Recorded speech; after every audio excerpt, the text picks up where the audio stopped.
I'm very excited about this session. Firstly, welcome and thank you to everyone for joining us, and of course, all of our speakers and anyone watching the recording. I've been looking forward to this conversation a lot.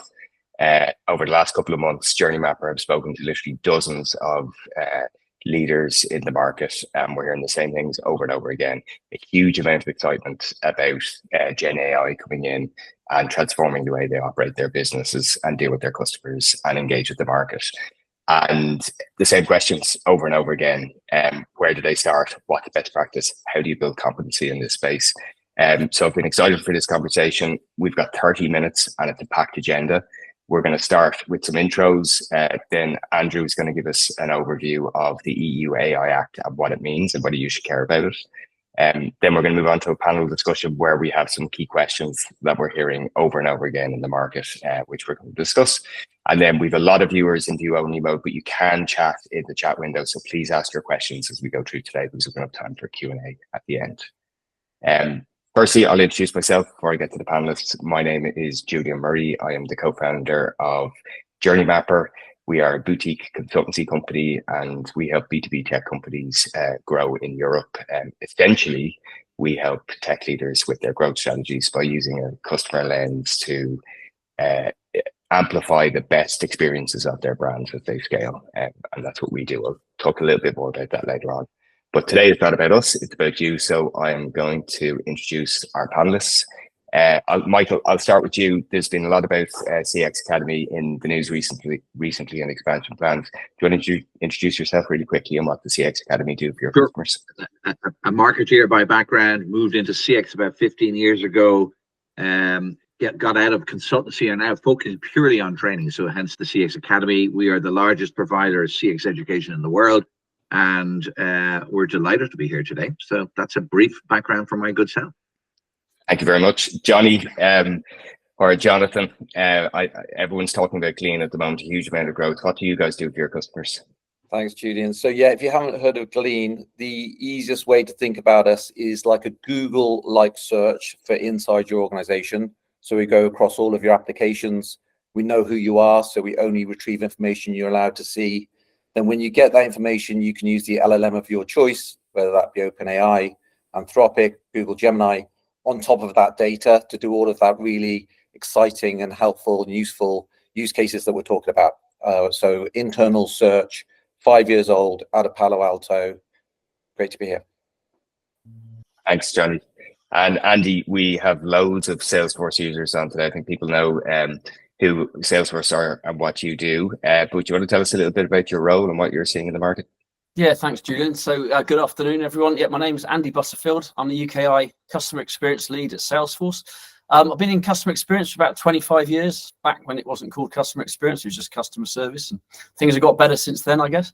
I've spent the last 7.5 years at Salesforce, starting off as a service cloud solution engineer. So primarily doing a lot of contact center discoveries, how people are working and building out art of the possible demos. And then the last 3 years, primarily in meetings with customers and prospects, looking at what the future of customer experience holds. So what do we see in the market? What's our product do? And what do our customers do with it? And I'll share some more later on, maybe. Yeah, and I know you have loads of stories and use cases and best practices. And I think a lot of the attendees on today are here to hear some of those stories on how best to start and build these competencies. But before we get to the panel discussion, we're going to spend 5 minutes introducing the EU AI Act, and Andrew's going to give us a quick overview of that. Andrew's one of the co-founders of Journey Mapper. Do you want to say a quick hello, Andrew, before you jump into going over the Act? Sounds like a good idea. Well, I'm honored to be part of the discussion, and it's cool seeing a lot of familiar faces and not so familiar. Julian and I are weirdly obsessed with customer-focused growth strategies, like a lot of people here, I'm sure, but that's basically what we've done for 20 years. But when we actually talk to people about where they want to make progress today, they all wanted to talk about AI. So Julie and I are complete opposites. We agree on two things, though. One is that growth challenges, most of them can be solved better and faster with a customer lens. And then we both agree that AI will rapidly open the gap up between those who solve for the customer and those who don't. So that's why we thought the way to help people today is to really join the dots on that and master the best practices for transformation first around this AI EU Act, which some of you might be familiar with. So let's get started, Julian. What is it? Where are we? What? It's an act coming from the EU, and it's groundbreaking. It's the world's first legal framework for AI, and it's going to set uniform rules for AI systems in the EU. As a business, you really need to know your AI exposure. This way you can govern and manage the risks that you are exposed to within the EU AI Act. It's coming really soon, so it's all about just protecting the rights and interests of EU citizens, but it probably will affect you in some way, and it's just good to know how that affects you, because it is actually a big deal. Who's it for? Well, generally speaking, it's not something we all need to worry about. It's for anyone who's creating, selling, or using AI systems in the EU, or if your AI output happens to be in the EU, this act applies to you.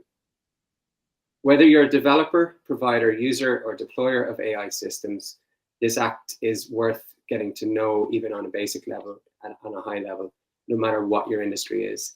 The guidelines themselves are there to protect consumers and public affected by AI use and safeguarding their rights, particularly in the EU.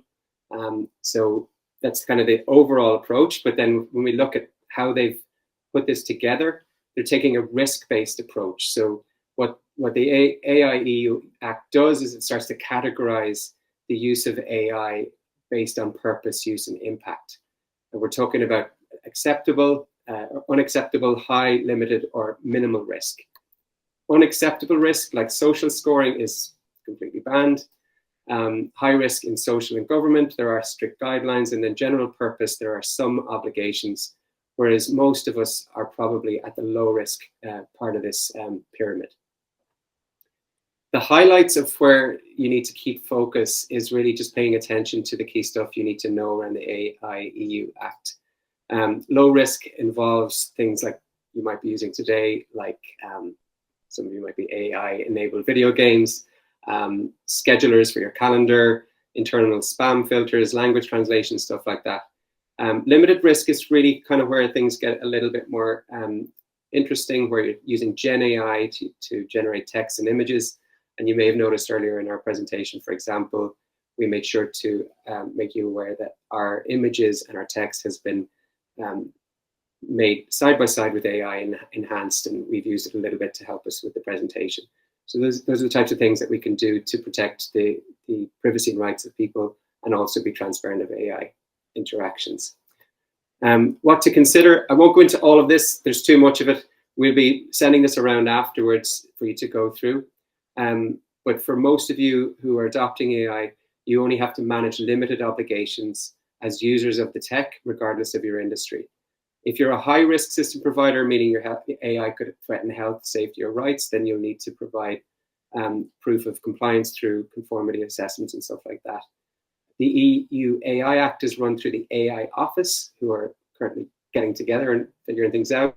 And they cover a wide range of AI systems. We're talking about critical infrastructure, education, employment, services, law enforcement, and so on, all around EU values. So down to the key takeaway, and I'm rushing through this because we're going to provide all this information afterwards, but we really want to dig into how this applies to you guys. The key takeaway is what you need to do to get your arms around best practice. What we think is that really, based on the fact that it's coming soon, it's coming in within 20 days of publication in the official journal, which could literally happen any day now.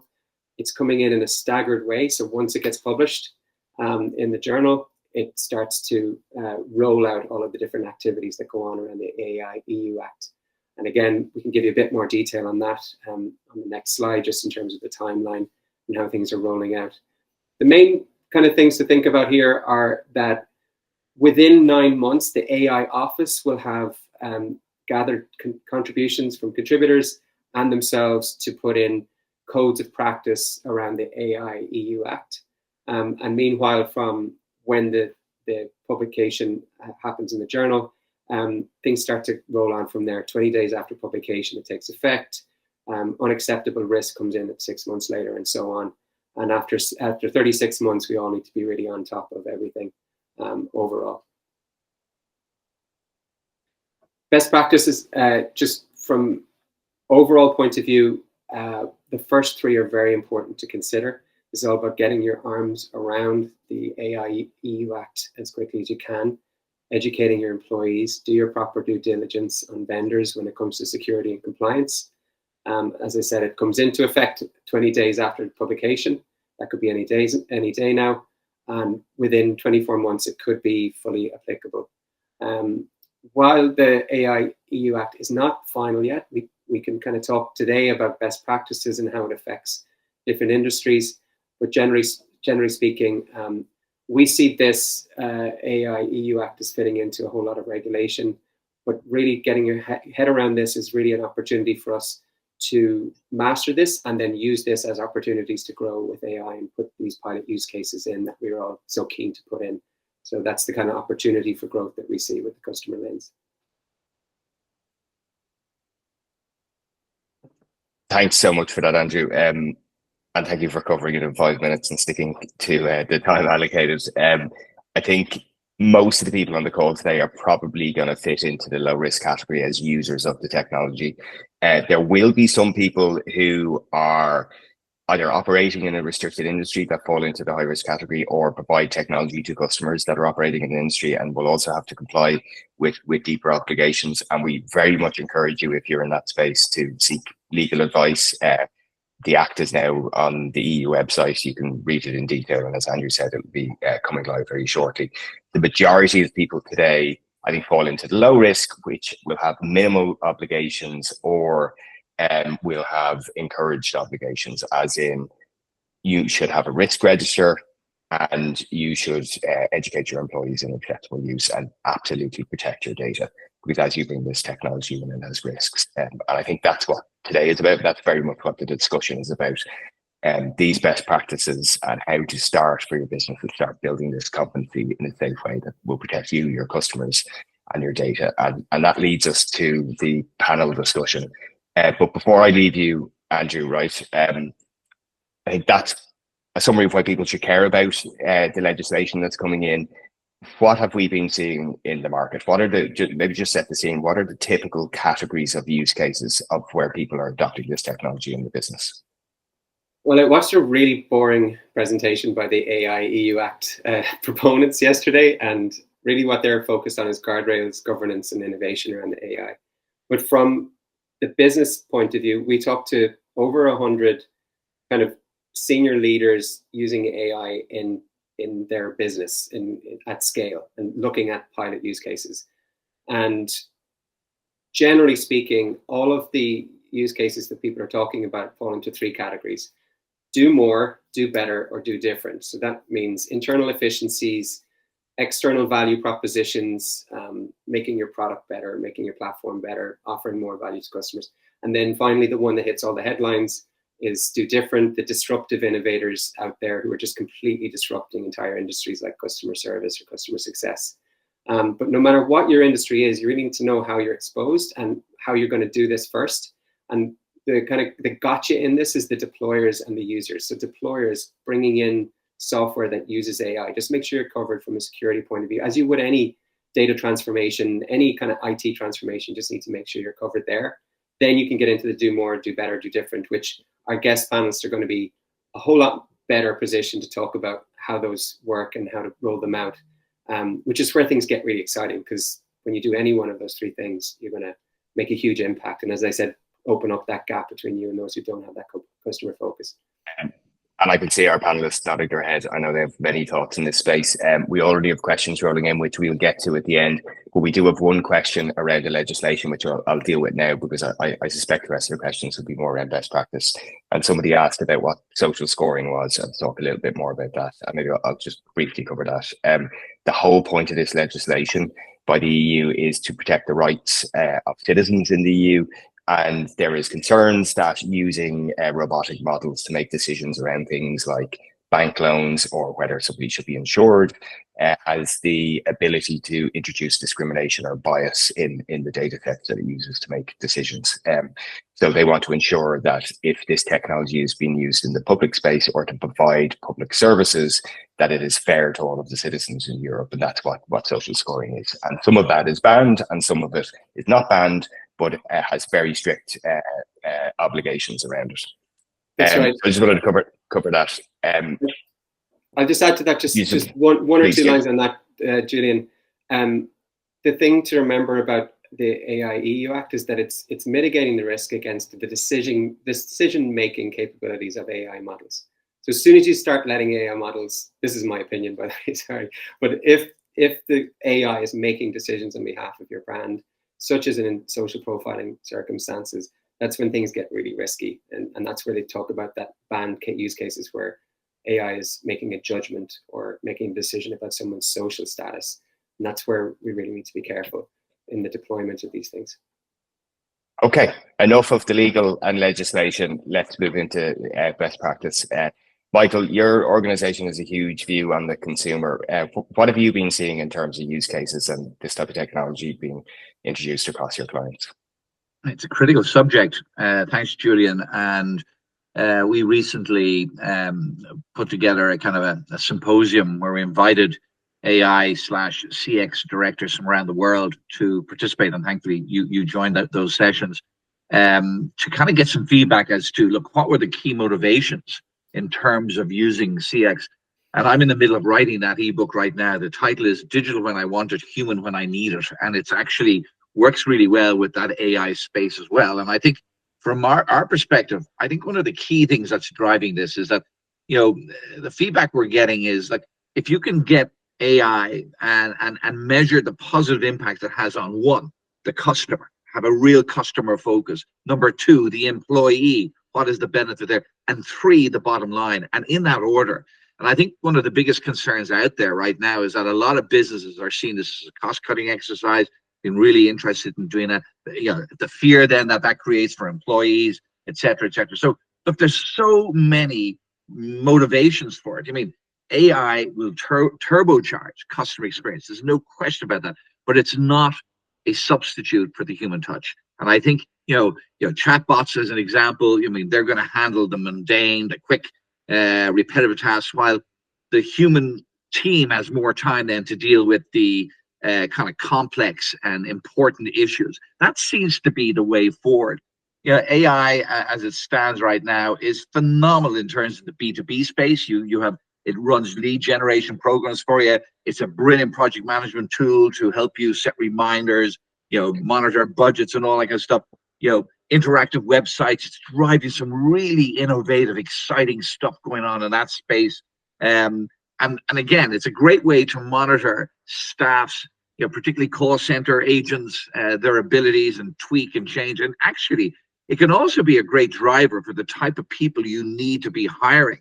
And for me, one of the key insights that I found in those discussions we had with these heads of AI was that basically it was a great way to get the whole organization to work together and break down the silos, which is a critical issue for a lot of business today. So you're removing kingdoms when you pull everybody together. And I thought that was kind of an interesting motivation for bringing AI into the organization. Did any best practices surface from those conversations about where to start and how to start building competencies in the business? I mean, I think the key thing for us, Julian, was that when you are looking to start this project, it's like starting any major change project. You've got to get buy-in at the top, et cetera, et cetera. So there are one of the things I found fascinating was always start with the basic. In other words, show your leadership team what your competitors are, or how they're using AI and how it's impacting. And immediately, once you do that, bang, you get buy-in. It's fascinating. And then it's about basically getting understanding what tools you have at the moment. What's the if you've got a significant AI system or systems in place or blocks in place, that's going to be a more complex project because you have legacy issues, etc., that are taking place. But it really is. It's about auditing. From the customer's perspective, really standing in their shoes as you're making these decisions as you go along, building awareness throughout the organization about what you're doing, reassuring existing staff that you're not going to lose your job unless you are, but it's those basic type of steps that you put in there. I think, I think the EU, the piece that Andrew's addressed here, For me, I think there's going to be a significant amount of data now from our business associations, from our regulators, that are worth reading for all of our different sectors. There's going to be some good stuff in there to help us get started, etc. So that's not a bad place to start in as well. Thank you. And it's good to hear the feedback of what people are saying and the experts in your panel. So thank you for sharing that. I'll jump to Andy. Andy, you have a lot of customers that have started this journey already, and you're beginning to see use cases creep up. What sort of use cases and categories are you seeing with your customers, and what's working? How are they starting? So thanks, Julian. Yeah, and Michael, I agree with a lot of what you said as well. I love that CX, EX, and then look at the cost benefits. So some Gartner research. So I work in customer experience, so I'm slightly biased on where would you want to start. So Gartner's research on generative AI investments was the number one area is customer experience and retention, 38%. Then revenue growth, 26%. Then cost optimization, 17%. So you want to start with looking at your customer experience, in my view. I think an exercise I get our account managers to do is what is the one goal of that company? Now, it might be to be the number one in their industry. It's like, okay, that's got the attention of the board because that's what they're talking about. How can we get our number one spot back? How can we lead? And there's a number of things that you will do, but customer experience will be one of them. Being operationally efficient will be another, and profitable. So you need to start looking at your own business and what's key to you. Two big concerns around GenAI: trust, which we'll come on to, and hallucinations. So if you've played around with the GenAI engines yourselves, which hopefully you all have, if you haven't, I highly recommend you have a little play. But every now and again, it will come up with an answer that doesn't necessarily make sense, which is the hallucination. And so there'll be different risk appetites in different businesses. You need to get the board on board. And as Michael said, look at what the competition are doing, look at what other people are doing, try and de-risk it. When I'm going to see a customer, I'll always look at case studies of people in your industry have done this with us already. De-risk, go and speak to them, and then you can follow suit. With GenAI, you don't have the pleasure of having everyone in every industry doing everything, but you will have similarities. So things like a big average handle time cases, incoming emails around complex policy. Perfect. Everyone will have those to some degree. Why don't you start there? Now you can use, you need clean data, but clean data can be your knowledge base. So go and clean your knowledge base up. The large language model can use your knowledge base. Your humans will read the responses to make sure they make sense and then send them out. So you can have a nice isolated project. I think another beautiful place to start is summarizing. Let's summarize this email conversation so that someone can have it escalated without them having to go, can you hold for 10 minutes whilst I just read through everything you've just talked to my colleague about?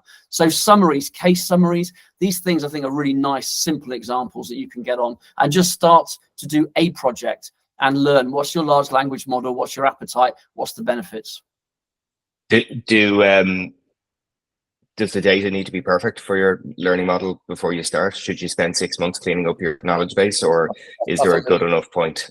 That's a loaded question, Julian, which I can cover. But Andy, you go first.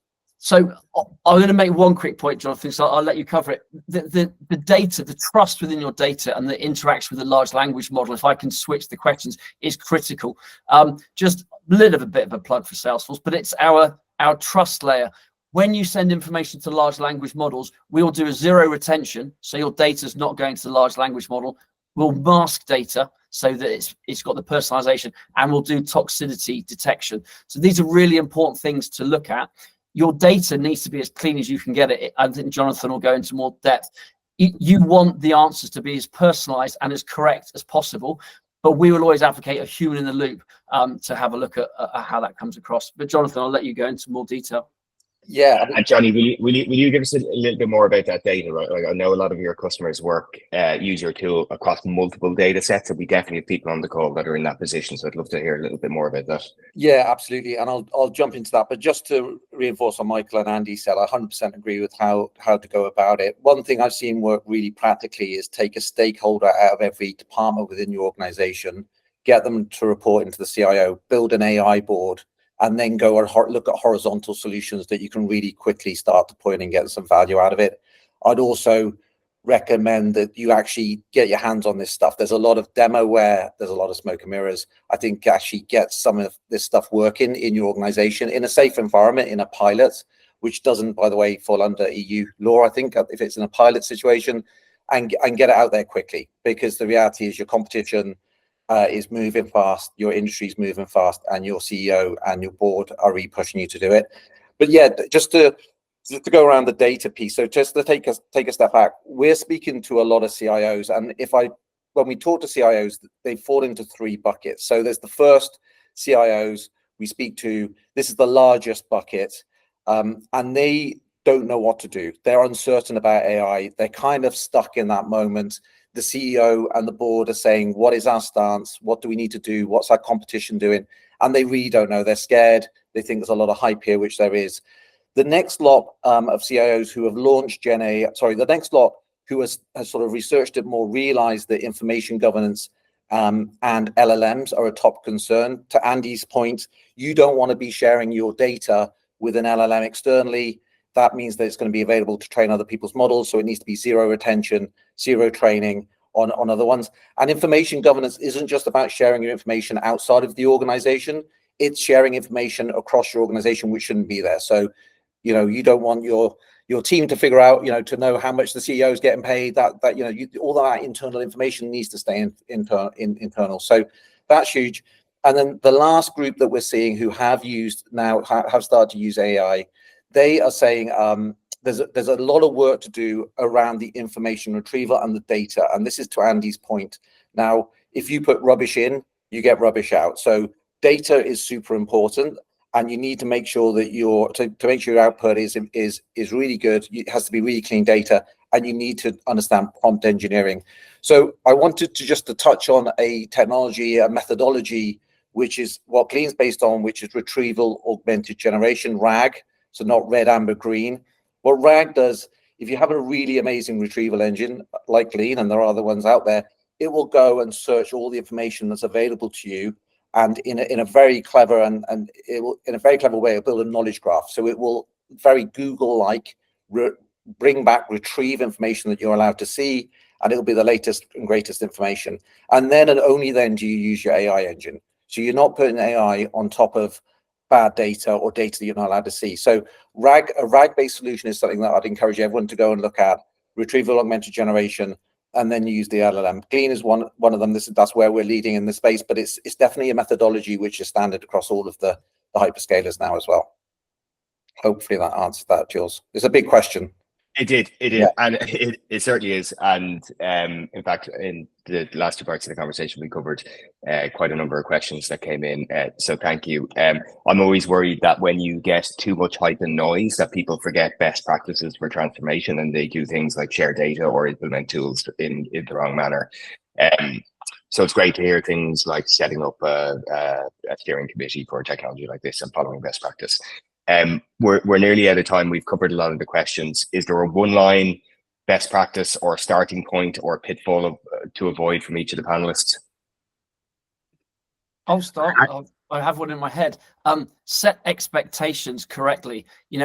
I could be guilty of this. I will share outliers where GenAI has had a huge impact. So one of our customers reduced average handle time by 88% using GenAI on email policy. That is not the result you'll get from every project. So if you set that with the board and then fail to deliver, you've caused yourself a problem there. So just set expectations correctly. You want to be, I'm thinking more 10, 20% in terms of improvements with some outliers. Yeah, that's a great one. I'll go a quick one. I'd say go horizontal. You don't know the best use cases. To Andy's point, you don't know the best use cases until you get it into the hands of your user. So, there's customer support use cases, there's sales ones, there's leadership ones, there's software engineering ones. Get a horizontal solution, get it into the hands of your team, and you'll start seeing value. Lots of little turbochargers going on around your organization, rather than invest really heavily into one specific area, into a niche use case, which may or may not pay off, right? So I think go horizontal. This should transform everybody, not just your financial services department. So that I'd go. That's my one-liner. And let me finish off with my one-liner. I believe, we all know that a cross-functional kind of team is required. And what I would say is bring customers into those meetings. That's where the magic takes place, because you'll be discussing things that you think are right for the customer. And unfortunately, if you don't have them around the table, you'll end up just doing what's right for your business. And by having customers there, my God, that's when the magic takes place. It's wonderful. It really is worth doing. And that is a perfect intro for the final slides, Michael. Thinking about the customer, everything that Journey Mapper does is with a customer lens. So if you're still wondering what this means for your business, where to start, how to build a framework or roadmap for introducing a technology like this, please drop us a line. You can connect with us on LinkedIn or drop me an email. I'm very happy to set up a call and help you on that journey and build your strategy. Finally, thank you to everyone for joining us. I'm a big believer in sticking to the 30-minute script. I hope you got a huge amount of information and value out of this session. Thank you to all of our speakers and have a great day.